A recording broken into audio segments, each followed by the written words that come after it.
శాంతి. ETV live ఆధ్యాత్మిక channel ప్రేక్షకులందరికీ కూడా స్వాగతం, సుస్వాగతం. ఈరోజుటి ఎపిసోడ్లో చాలా ముఖ్యమైన శక్తి అడ్జస్ట్ అవ్వటం, పవర్ టు అడ్జస్ట్. అడ్జస్ట్ అనేది అనేక గుణాలలో ఒక అద్భుతమైన గుణంగానే చెప్పవచ్చండి. మరి చాలామంది ఏమంటుంటారంటే, అన్ని రకాలుగా అన్ని విషయాల్లో నేను మాత్రమే ఎందుకు అడ్జస్ట్ అవ్వాలి? నాకు వచ్చిన లాభం ఏంటి? నా వయసుని బట్టి, నా అనుభవాన్ని బట్టి, నా సీనియారిటీని బట్టి నేను దేనిలో కూడా ఎవరి కోసం కూడా అడ్జస్ట్ అవ్వలేను అని అంటూ ఉంటారు. నేడు సమాజంలో ఎన్నో రకాల ఫ్యామిలీస్ విడిపోతూ ఉన్నాయండి. ఒకప్పుడు ఒకే ఫ్యామిలీలో 20 మంది 30 మంది ఉన్న ఇల్లులు ఉండేవండి. ఇప్పుడు ఒకే ఇంట్లో 5గురు కలిసి ఉన్నారంటే, అమ్మో 5గురు ఉంటారా ఇంట్లో, మీరు కలిసే ఉంటున్నారా, చాలా గొప్పవారండి అని ఆశ్చర్యపోవాల్సిన రోజులు గడుస్తున్న టైం అండి ఇప్పుడు. పరివారంలో ఒకప్పుడు ఉన్నది ఏంటి, ఇప్పుడు పోయింది ఏంటి?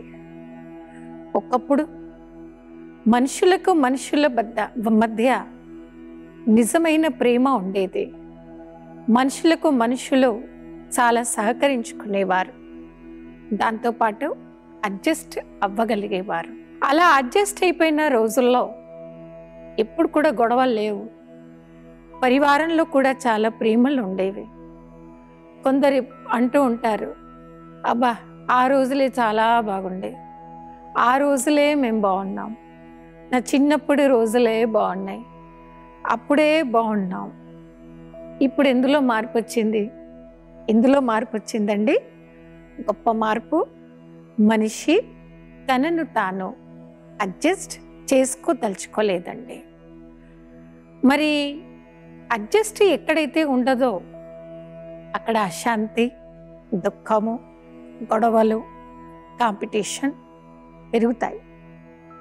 ఏ పరివారంలోనైతే ఇరిటేషన్, కాంపిటీషన్, గొడవలు పెరుగుతాయో ఆ పరివారంలో శాంతి అనేది ఉండదు.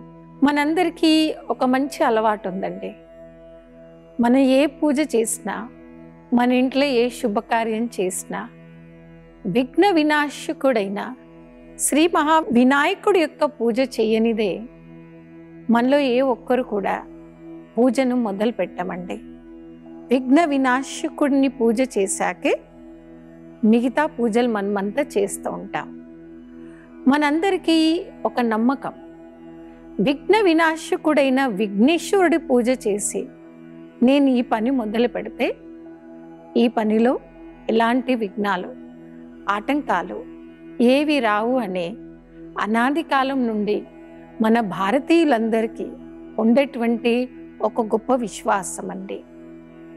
ఇప్పుడు విఘ్న వినాశకుడైన ఆ వినాయకుడి ప్రతిమను పెట్టి మన పూజలు చేయడం మొదలు పెట్టాము. ఆ వినాయకుని ప్రతిరూపం అనేది టోటల్ స్పిరిచువల్గా, ఆధ్యాత్మికంగా తయారు చేయబడ్డ అతి గొప్ప దేవతామూర్తి, దేవతా విగ్రహం విఘ్న వినాశకుడు గణపతి.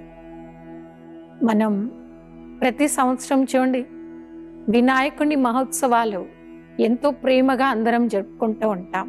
మనకి నమ్మకం అనేది ఉంటుంది కూడా. మరి విఘ్న వినాశకుడైన ఆ వినాయకుడి ప్రతిమలో పవర్ టు అడ్జస్ట్ యొక్క పవర్ అనేది ఆధ్యాత్మికంగా తయారు చేయబడ్డ ఒక బ్యూటిఫుల్ ఎగ్జాంపుల్ ప్రతిమ అండి. వినాయకుని ప్రతిరూపం చూడగానే ముందుగా మనందరికీ కనిపించే విషయం వినాయకుడి యొక్క తల భాగం అండి. ఏనుగు తలను చూయిస్తాం. మరి ఏనుగును ఒక మహారథిగా పిలువబడుతుంది. ఏనుగు గురించి ఏమంటారంటే హాతీ చలి బజార్ కుత్తే భోంకే హజార్ అంటారు. అంటే ఒక ఏనుగు రోడ్డుపై నడుస్తూ వెళ్ళినప్పుడంట ఎన్ని కుక్కలు అరిచినా కానీ ఏనుగు మాత్రం చెవులు దులిపేస్తుందండి. తన తొండ మాత్రం ప్రశాంతంగా ఊపుతూ అలా అలా అలా వెళ్ళిపోతుంది. మీరు మంచి మనశ్శాంతిగా ఉన్నారు, మీకు ఇరుగు పొరుగు వాళ్ళ విషయాలు, ఇంటి వెనకాల విషయాలు, ఇంటి ముందు విషయాలు, ఎవ్వరి గురించి ఏవి తెలియదండి. అప్పుడు మీ మనస్థితి ఎంత హాయిగా ఉంది, చాలా హాయిగా మీరు అప్పుడే ఉంటారు. కానీ ఎప్పుడైతే ఎవరో మీ చెవులో నింపారు, ఏమని నింపారు? ఫలానా వ్యక్తి మీ గురించి ఇలా అన్నారు, ఫలానా వ్యక్తి వెనకకు మీ గురించి ఇలా మాట్లాడుతున్నారు, మీ గురించి తప్పు విషయాలు వారి నోటి నుండి విన్నాము, వీరి నోటి నుండి విన్నాము. ఆ మాటల్ని మనం ఎప్పుడైతే వింటామో, తెలుసుకుంటామో, అప్పుడు కొందరిలో ఆవేశం మొదలవుతుంది. ఒక హ్యూమన్ నేచర్ ఏంటంటే ఎప్పుడు కూడా ఆల్వేస్ నేనే రైట్, ఏ విషయంలోనైనా నేనే కరెక్ట్, నేనే గొప్ప అనే ఫీలింగ్స్ చాలా మందిలో ఈ రోజుల్లో వచ్చిందండి. 100% నేను మాత్రమే పర్ఫెక్ట్, అన్ని రకాలుగా నేనే గుడ్ పర్సన్ అనే ఈగో ఫీలింగ్స్ ఉన్న చోటు అడ్జస్ట్ అవ్వడం అనేది కష్టంగా ఉంటుంది. ఆ ఈగో ఫీలింగ్స్ ఎక్కువ అయ్యాయి కాబట్టి వీరు నా గురించి బ్యాడ్గా మాట్లాడుతున్నారని మన చెవులో ఎప్పుడైతే పడుతుందో అప్పుడే ఈ గొడవలు అనేది మొదలవుతూ ఉంటున్నాయండి. అది మూల కారణం. వినాయకుని ప్రతిమ ద్వారా మనమంతా నేర్చుకోవలసిన ఆధ్యాత్మిక విద్య, మీరు ఎప్పుడు కూడా వేస్ట్ మాటల్ని విని మనసులో పెట్టుకోకండి. ఏం చేయడం నేర్చుకోవాలండి? దులిపేయండి. అలా ఏనుగుల తలలాగా మన యొక్క చెవులను దులిపేసేయాలి, తొండం కూడా దులిపేసేయాలి. ఇప్పుడు చూడండి, మీ పేరు సీత కాదండి, మీ పేరు గీత అనుకోండి. మరి గీతను సీత, సీతను గీత అంటే మీరు పలకరు కదండి, పలకం, ఎవరు మీ పలకం. మరి ఎదుటివారు మీరు ఆ తప్పు చేయకుండా మీరే ఆ తప్పు చేశారు అని మిమ్మల్ని ఎవరైనా పాయింట్అవుట్ చేస్తే మీరు కోపం ఆవేశంలో రాకుండా, అది మీరు కాదు కాబట్టి మీరు ఎప్పుడు కూడా క్రోధం ఆవేశంలో రాకండి. వినాయకుని ప్రతిమలో తొండ భాగం తర్వాత పొట్ట భాగం అండి. వినాయకుని పొట్ట చూడగానే చాలా పెద్ద సైజులో చూస్తూ ఉంటాం, అవునా? మరి మనం వినాయకుని పొట్ట చూడగానే ఏమంటుంటాం? అమ్మో, వినాయకుడు చాలా ఉండ్రాల పాయసం తిని తిని అంత పెద్ద పొట్టు వచ్చేసింది, అంత పెద్ద పొట్టు వచ్చేసింది అంటాం. దాని యొక్క భావం ఏంటంటే, మనం ఆటంకాలు రాకూడదు అంటే కొన్ని విషయాల్ని మనలో ఇముడ్చుకోవాలి.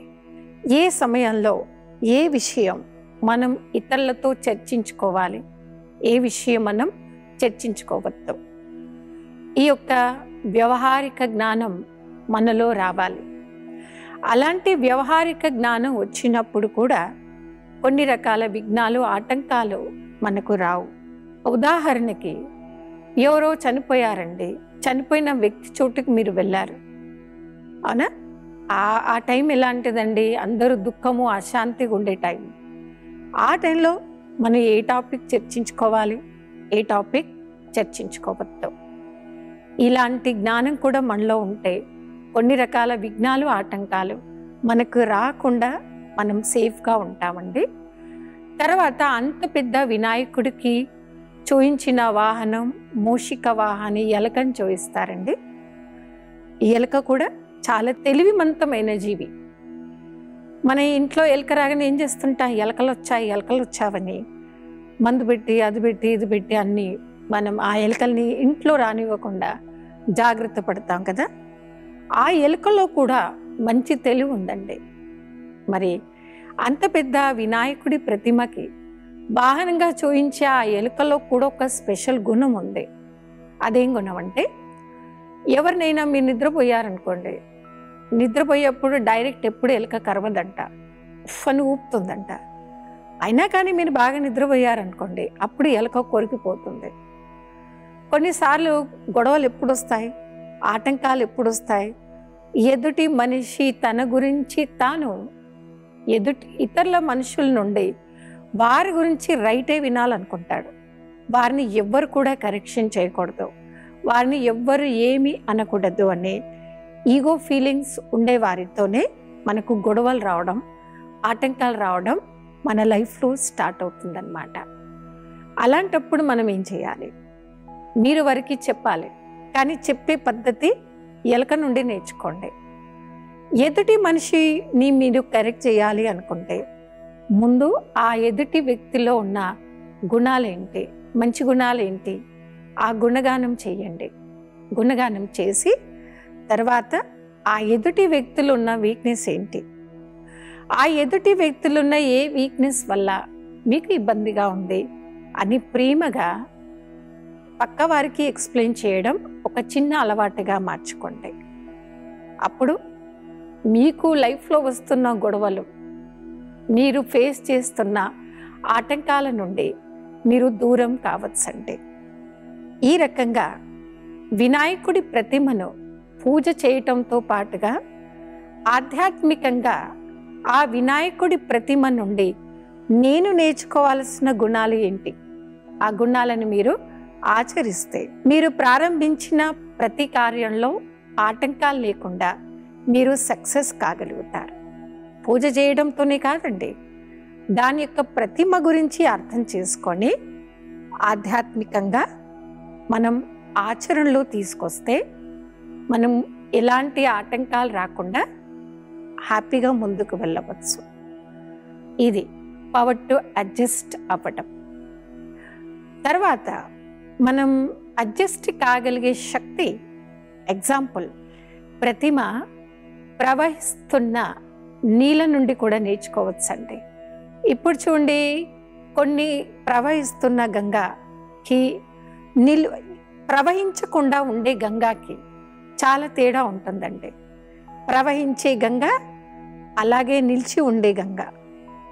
మరి ప్రవహించాలి, నిలబడాలి అంటే మనిషి జీవితంలో ఇవి రెండు కూడా వస్తుంటాయండి. ప్రవహించే పరిస్థితి, ఒకే చోటు నిలబడే పరిస్థితి. ఇప్పుడు చూడండి, వాటర్లో మనం ఎంతో చెత్త, ఎంతో డస్ట్ అందరం వేస్తూనే ఉంటాం. వాటర్లో ఒక గొప్ప పవర్ ఉంది. వాటర్లో ఉన్న గొప్ప పవర్ ఏంటంటే, ఆ నీళ్ళల్లో మీరు ఎంత చెత్త వేసినా నీళ్ళు తన లోపల దాన్ని ఇముడ్చుకుంటుంది. అది ఎంత బాగా ఆ వాటర్ ఆ చెత్తను తనలో ఇముడ్చుకొని అడ్జస్ట్ అవుతాయంటే, తర్వాత ఇన్ని కోట్ల జనాలకి ఫ్రెష్ వాటర్ని సప్లై చేస్తుంది, ముందుకు సాగుతూ ఉంటుందన్నమాట.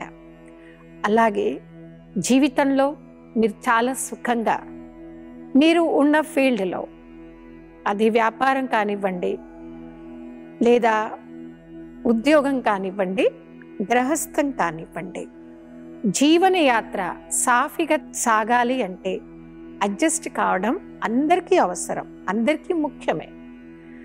మరి అలా అడ్జస్ట్ అయినప్పుడే మన జీవితంలో ఎలాంటి ఆటంకాలు రాకుండా ప్రతిదాన్ని మీలో ఇముడ్చుకున్నప్పుడే మన జీవన యాత్ర, జీవన గమ్యం అనేది సుఖవంతంగా అంతమవుతుందండి. అంతేకాని ఎక్కడైతే మనం యొక్క ఈగో ఫీలింగ్స్, నీది నాదేనే భావంలోకి అతిగా వస్తామో అప్పుడే అశాంతి, దుఃఖం అనేది మొదలవుతుంది. మరి సుఖవంతమైన జీవితం ఉంటేనే అందరికీ నచ్చుతుంది కదా. ఇప్పుడు చూడండి, చాలామంది ఏమంటారంటే, అబ్బా అందరు బాగున్నారు, సో అండ్ సో పర్సన్ తప్ప. ఆ సో అండ్ సో పర్సన్ నాకు పెడుతున్న మెంటల్ టార్చర్, నాకు పెడుతున్న బ్రెయిన్ ప్రెజర్ వల్లనే ఆ వ్యక్తితో పర్మనెంట్గా నేను దూరంగా ఉండాలనుకుంటున్నాను. ఓకే, ఇప్పుడు మీరంతా కొందరు హైదరాబాద్ వాసులు ఉండొచ్చు, కొందరు సికింద్రాబాద్ వాసులు ఉండవచ్చు, కొందరు విశాఖపట్నం వాసులు ఉండవచ్చు. మీరున్న సికింద్రాబాద్లో ఏదో మీకు ప్రాబ్లం వచ్చిందండి. ఆ ప్రాబ్లంని ఫేస్ చేయడానికి మీరు అడ్జస్ట్ అవ్వలేక సికింద్రాబాదే వదిలేసి విజయవాడకి వెళ్ళిపోయారండి. అక్కడ అలాంటి మనుషులు దొరుకుతారా? దొరకరా? దొరుకుతారు, తప్పకుండా దొరుకుతారండి. కొందరు అనుకుంటారు ఈ ప్లేస్లో నాకు ఈ ప్రాబ్లం ఉంది, అందుకే అడ్జస్ట్ అవ్వడం నా వల్ల కాని పని, ఇంపాసిబుల్ అనే స్థానాలను మనుషులు మారుస్తూ ఉంటారు. ఇక్కడ మనం నేర్చుకోవాల్సింది ఏంటంటే స్థానం పరివర్తన కాదు, సంస్కార పరివర్తన. సంస్కార పరివర్తనలో మనమంతా నేర్చుకోవాల్సింది నేనే అడ్జస్ట్ అవుతాను. నేను మాత్రమే అడ్జస్ట్ ఎందుకు అవ్వాలి? మరి నేను ఎంత అడ్జస్ట్ అవుతే అన్ని లాభాలే తప్ప నష్టాలు ఏవి ఉండవు. కొంతమందిని మాత్రమే మనం ఇష్టపడతామండి, కొంతమందిని మాత్రమే మనం ఇంటికి పిలుస్తుంటాం, కొంతమందిని మాత్రమే మన లైఫ్ అంతా ఉండాలనుకుంటాం, కొంతమందిని చూడగానే మనం పరిగెత్తాలనుకుంటాం. కారణం ఫలానా సో అండ్ సో పర్సన్లో అడ్జస్ట్ కాగలిగే శక్తి లోపమే. అడ్జస్ట్ కాగలిగే శక్తి లోపం ఉన్న వ్యక్తి ఎప్పుడు కూడా హ్యాపీగా ఉండలేడు.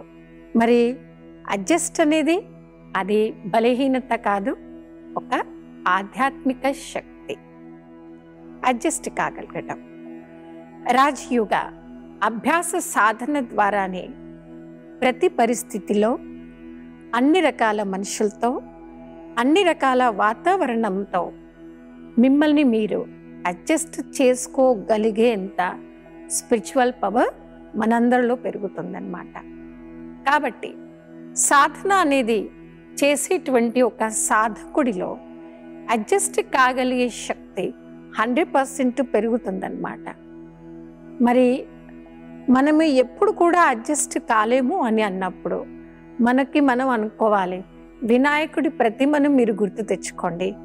విఘ్న వినాశకుడి సమానంగా ఒక పూజనీయ స్వరూపంగా నేనే తయారు కావాలి.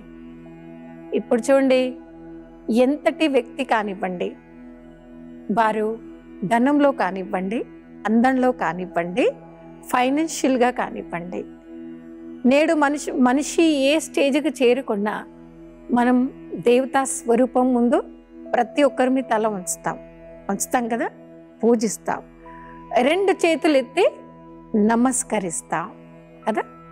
ఈ యొక్క సంస్కృతి అనేది భారతీయులందరికీ అనాది కాలం నుండి వస్తున్న ఒక మంచి సంస్కృతి. దేవతా స్వరూపం చూడగానే మనం 2 చేతులు జోడించి తల వంచి నమస్కరించడం, దీంతో ఏమర్థం అవుతుంది? వారు పూజనీయులు. పూజనీయంగా మారడానికి పూజింపబడుతున్న ఆ దైవీ స్వరూపంలో ఉన్న శక్తి పవర్ టు అడ్జస్ట్, ఇముడ్చుకునే శక్తి ఆ దైవ స్వరూపంలో ఉంది అని అర్థం. మరి మన యొక్క జీవితాశయం ఆధ్యాత్మికంగా పూజింపబడే ఒక విలువైన వ్యక్తిగా మారాలి. పూజింపబడే ఒక విలువైన వ్యక్తిగా నేను మారాలి అంటే నేనే అడ్జస్ట్ అయిపోవాలి, నేనే ప్రతి విషయాన్ని నాలో ఇముడ్చుకోవాలి అనే ఒక సకారాత్మక చింతన మనం ఆచరణలో తీసుకువద్దాం. మరి మెడిటేషన్ చేయడం అంటేనే పాజిటివ్ థింకింగ్ని చేయడం మొదలు పెట్టడం. మరి ఏ వ్యక్తి అయితే యోగ సాధన చేస్తారో, పరమాత్మని చింతనలో ఉంటారో, వారిలో సహజంగానే అడ్జస్ట్ కాగలిగే శక్తి వారిలో వచ్చేస్తుంటుంది. ఇదొక అద్భుతమైన శక్తిగానే మనం చెప్పవచ్చు. సాధన చేయగా ఒక అలవాటుగా దాన్ని మనం మార్చుకుంటాం. మరి దీనివల్ల దొరికే లాభాలు, అడ్జస్ట్ కావటంతో దొరికే ఫస్ట్ లాభం, నేను అందరితో కలిసిమెలిసి ప్రేమగా ఉండగలుగుతాను. నేను అడ్జస్ట్ కాగలుగుతాను కాబట్టి అందరితో కలిసిమెలిసి ప్రేమగా ఉండగలుగుతాను. తర్వాత పెద్ద లాభం, నేనే అడ్జస్ట్ అయిపోతున్నాను లైఫ్లో కాబట్టి ఎప్పుడు కూడా మెంటల్ టెన్షన్స్ అనేవి మనకు రావండి. ఈ రోజుల్లో చూడండి, అన్ని జబ్బులకి, అన్ని రకాల డిసీజెస్కి డాక్టర్స్ కూడా అడ్వైజ్ ఇస్తారనమాట, మీకు అన్నీ బాగున్నాయి బట్ మెంటల్ టెన్షన్ చాలా ఉంది. మెంటల్గా ఎవరో మిమ్మల్ని టార్చర్ చేశారు. మెంటల్ టెన్షన్ మీలో ఎక్కువగా ఉందండి. అది ఏంటో మీరు తెలుసుకోండి. ఆ మెంటల్ టార్చర్, మెంటల్ టెన్షన్ పెడుతున్న ఆ వ్యక్తి వలనే మీకు ఇన్ని రకాలుగా జబ్బులు అనేది వస్తున్నాయి. కొందరి ఫ్యామిలీలో ఎలా ఉందంటే, ఎదుటి వారికి స్వతంత్రం ఇవ్వకుండా అహంకారం భావంతో ఐఎమ్ బాస్, నేనే గొప్ప, నేనే పెద్ద అని కొంతమంది అమాయకుల పైన వారికున్న అహంభావాన్ని చూయిస్తూ ఉంటారన్నమాట. మరి అలాంటి వాతావరణంలో మీరుంటే మీరే అడ్జస్ట్ కాగలుగుతాయి.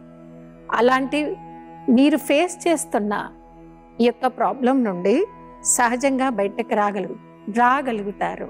మనం కొన్నిటి నుండి మనం పరిగెత్తలేమండి, కొన్ని వదలలేము. పర్మనెంట్ సొల్యూషన్ టోటల్ వదిలేసి పరిగెత్తడం కాదండి, అది కరెక్ట్ సొల్యూషన్ కాదు.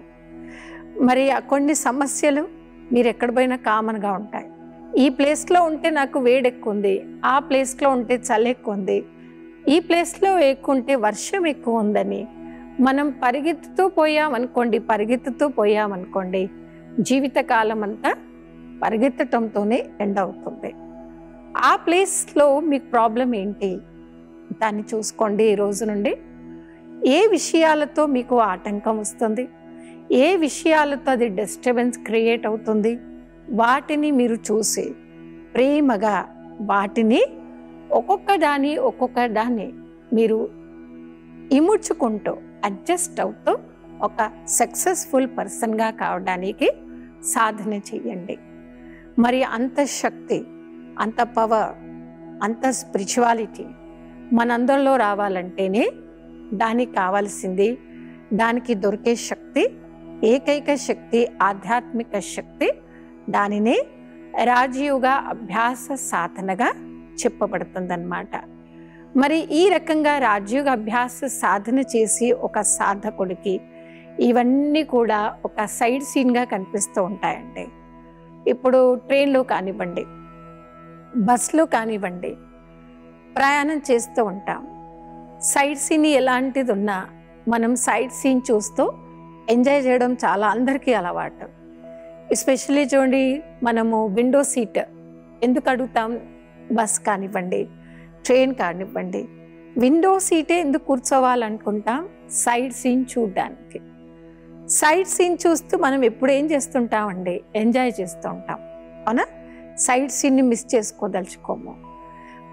మనం కూడా మనం ఫేస్ చేస్తున్న ప్రతి సీన్ని, ప్రతి దృశ్యాన్ని ఒక సైడ్ సీన్గా తీసుకోగలగాలి అంటే దానికి ఉపయోగపడే శక్తి పవర్ టు అడ్జస్ట్. ప్రతి విషయంలో అడ్జస్ట్ అవ్వడం, ప్రతి విషయంలో ఇముడ్చుకోగలిగేటువంటి శక్తియే మీ వ్యవహారిక జీవితంలో ఇంత గొప్పగా పనిచేస్తుందన్నమాట.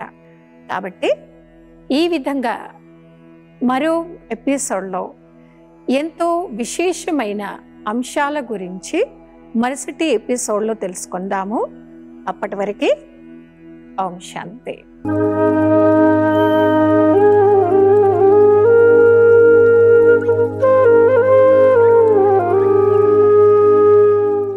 ఈ కార్యక్రమాన్ని తిరిగి చూడాలనుకుంటే www.youtube.com/@ETV Life Spiritual లో చూడవచ్చు.